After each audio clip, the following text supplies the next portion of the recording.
Hello everyone! Welcome to my channel. It's me, Amalita. So for today's recipe guys, magluluto naman ako ngayon ng simple at pangmasang ulam. Ito ay sardinas with upo. So keep on watching guys!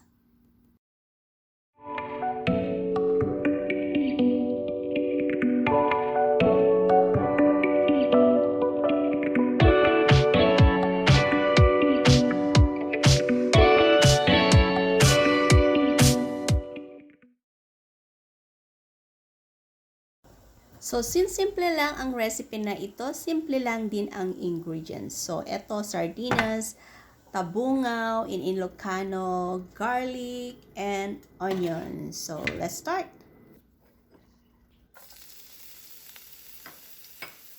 Iba-iba ang way ng pagluluto ng popo with sardinas, guys. Yung iba, ginigisa muna nila yung upo bago yung sardinas.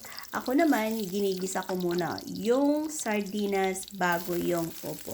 Gusto ko kasi igisa at malutong mabuti yung sardinas.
Sarap naman nito. Sa amoy pa lang. Sarap na. Nakakamiss talagang kumain ng sardinas. I love it. Smells so good.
Ayan, malapit na maluto ang sardinas with opo.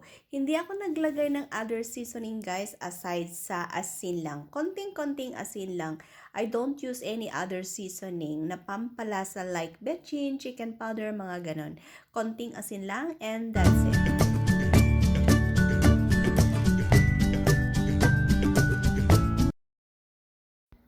Ayan, luto na ang sardinas with upo. Ang sarap nito. Mapapadami na naman ng kain pagka ganito talaga ang ulam.